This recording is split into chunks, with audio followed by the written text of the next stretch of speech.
Carry On Only, dedicated to inspiring your next global adventure. With award-winning photographer, creative director, and travel expert, Jill Pater. Jill has worked in over 100 countries, has published 21 books on architecture, design, travel, and gastronomy. Now, here's Jill and her co-host, Lisa Polacek.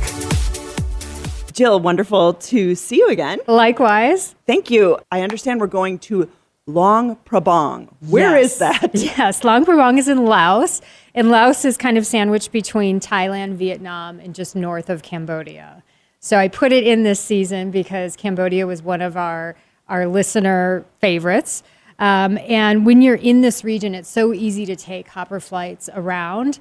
And Luang Prabang is just a short flight, an hour and a half flight from either Siem Reap or Hanoi. A lot of people come in through Vietnam or alternatively Bangkok, Thailand. So it's a great stop. It's kind of the chill capital of Southeast Asia, which is why I love it, because it has just a very different energy, a lot of French-inspired architecture, just a place to kind of take it down a notch for a couple of days if you're staying in Luang Prabang, or if you're exploring more of the country. You know, again, we usually recommend kind of 7 to 10 days as a starting point. But Luang Prabang itself is probably, you know, if you're in the region, you could spend, 3 to 5 days there very comfortably, again, mainly to relax.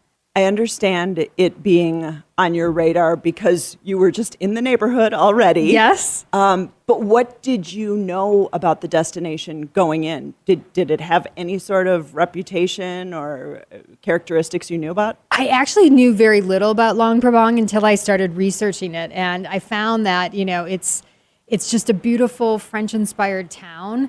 And so it was very different than what I would have imagined it to be. I kind of, in my mind, I thought, big Asian city, with the usual bells and whistles. And it's actually quite the opposite. It has a very bohemian chic feel to it. Great boutique hotels, great little wellness spas and destinations, a place that you can really, just bike around the city or go around by foot, interact with locals. A pace that we don't see so much in that region.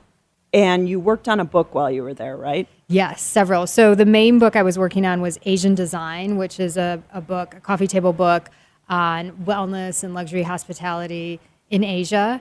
And then I also have another book coming out this August called Modern Refuge, which focuses on some of our key favorite wellness places around the world, which I'm really excited about. Wow. Were you working the whole time, or was this a little bit of a leisurely walkabout? Oh, come on. You know me better than that. Always a bit of both. So it is, it was very leisurely in that it's a relatively small town. So I was able to make it, do my photo shoots and things and relax and enjoy it all the same. It was such a different pace and such a different energy than, say, Phnom Penh in Cambodia, or certainly Bangkok or Hanoi, which are, very busy, very frenetic cities. So coming into Luang Prabang was like really taking it down a lot of notches. You're a little hyper at first when you're jazzed up. And so it was just a great way to relax and enjoy and, walk around and not really have too much of an agenda. There's certainly enough things to do there if you want to be active all day. But again, not things that you're not checking off the Louvre off your list and like major museums. It's kind of, picking your areas of interest and walking around town, doing a Mekong River Cruise, going into Buddhist temples and caves and doing that type of thing. So very kind of exploring, but at a gentler pace. And was that a challenge for you to slow that down? At first, I think it's always a challenge when you're switching paces, right. You're switching gears. Yep. And so I'm either kind of Mach 7 or stop. I'm not good at I don't have those middle gauges tuned in so well. So at first it was, I'm trying to figure out everything in the town and then I realized, within a day you can kind of get the lay of the land relatively easily. So, but once I coasted down into that zone, it felt really, really good. Uh-huh. And a lot of walking and biking, I understand? Yes. Okay. Yes. It's not a place that you really need taxis. I mean, there are taxis and rickshaws and things if you need to get around that way. But for the most part, most of the guest accommodations you'd be staying in are an easy walking distance. Does that mean that perfect travelers for Luang Prabang would be very active people? I don't think you have to. It's a place where If you're not super active or athletic, you would be perfectly fine. I mean, generally by nature of people who are in the region, they tend to be more adventure travelers. Okay. But it's not, it's definitely very accessible for those who aren't up for major exercise. Okay, great. I know you always research a lot before you land in a destination. Did you have any surprises? I think just generally I had a very different vision of it, and it was so different than I had come from Cambodia, which was our last episode on Carry On Only. And so, generally when you're in a certain region, you kind of expect the next place you're going to be something close to where you just were. And it was so different, more from an energetic standpoint. It was just so much more relaxed than Cambodia in a lot of ways, and serene and beautiful. And it was kind of a different feel than any other place that I'd been in Southeast Asia. So that was a surprise and a welcome one. I bet it was nice to shift into lower gear. Yes. What are your favorite memories from the trip? Well, I was able to meet up with a good friend of mine there. And so it was, She just happened to be in the neighborhood? in Luang Prabang. Yeah, she Nice. was in, I think she was Vietnam, and we're like, oh, let's meet in Luang Prabang, as you do for lunch. And so we had a great time just cruising the city together, walking around, having, dinners and lunch, enjoying the local cuisine. The night market is great there. It's a very accessible night market, easy to eat, very easy place to be as a foreign tourist.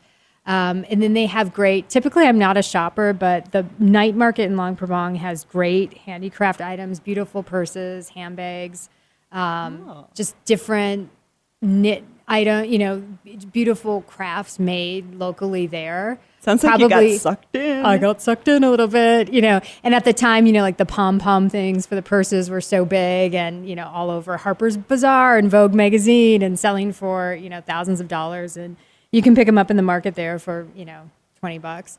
So I did enjoy that because it's a part of their artistry, it's a part of their culture, and some of the most beautiful crafts I think I've seen certainly in that region. Yeah. Cool. That's a very nice surprise. Yes. Wellness-wise, what did you do? Yes.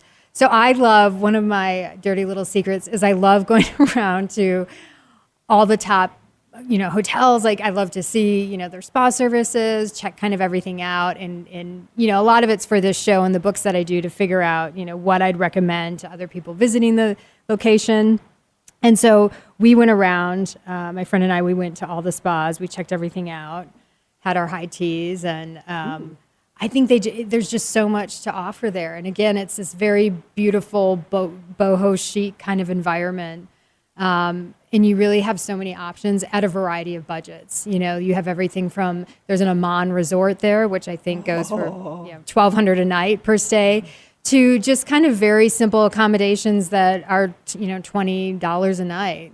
Mm-hmm. So you have a pretty big range of what you can do and how you want to spend your budget. I'm assuming you went high end.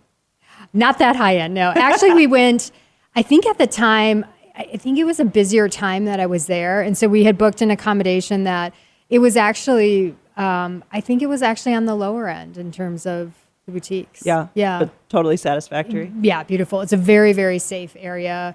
So there's no concerns that way. It's a really good place. If you are trying to save on a budget, that would be a good place to do it because the accommodations are still nice. They're very, they feel very colonial in that, French, Laotian kind of way. Okay. So I think regardless of where you stay, I think you'll enjoy it. Yeah. So you mentioned that it seemed like it was the busy season when you were there. What is the seasonality and when's an ideal time to go in your estimation? Ideal time of year to visit was October through April. I think I was there during Chinese New Year, so there were just a lot of tourists, and I booked at the very last second. How bold of you. Yes.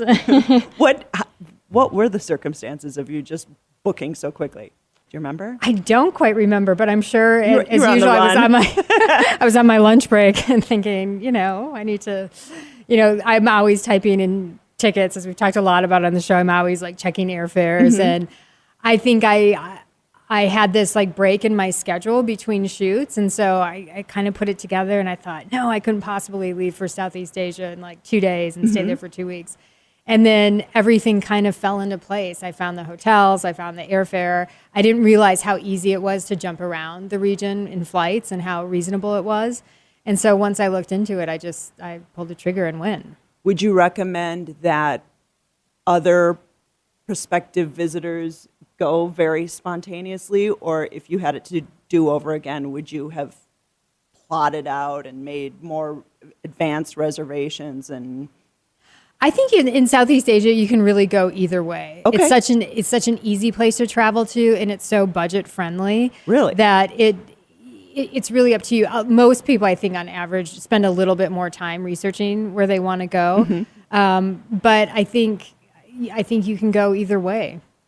How did you devise your budget for the trip, and how did you actually hit those budgetary hit goals? Those numbers? Yeah. Well, the first area, because it was a multi-city trip, I went through a flight broker called Airtreks, and their website is Airtreks, AIRTREKS.com, which I love because they're so knowledgeable about travel, and they really helped kind of figure out the best pattern in the region. And anytime I'm going to like Asia or the Middle East, I always check in with them just to see. Oftentimes there's stops that you can do that don't really change the price of the ticket. And so in this case, I was doing Cambodia, Laos, Northern Thailand, and Myanmar. And so we figured out the order of it. We figured out, from what city to go to the next. And we got the ticket to a really good price. And then from there, I just looked at, they helped me. They suggested different accommodations, and I could kind of pick, like, do I want, a medium boutique hotel, or do I want to go high end, or do I want to go low end? And so we just put it all together and got those numbers in. But Southeast Asia is very budget friendly, and so you have lots of options. If you want to go high end, you can do that. If you want to kind of stay in the middle, you can stay at very, very nice hotels. And if you're on a super slim budget, you can still have a very nice trip there.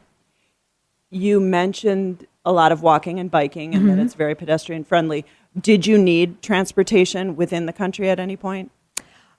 No, just to and from the airport, really. Okay, Yes. and that was easily arranged? Yes, that was Great. super easy. And we did go on a Mekong River Cruise. So Yeah. we'll count that as transportation. Oh, sure. To see the Buddhist caves. But that was really it.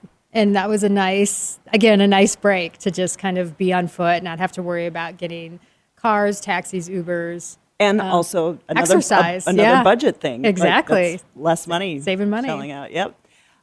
We haven't talked about cuisine. Yes. What's Laotian cuisine? The Laotian cuisine is a great, it's really nice for people who are a little bit more stomach sensitive if you're not into the super spicy food that Southeast Asia is known for. So it does have there is a French influence to it.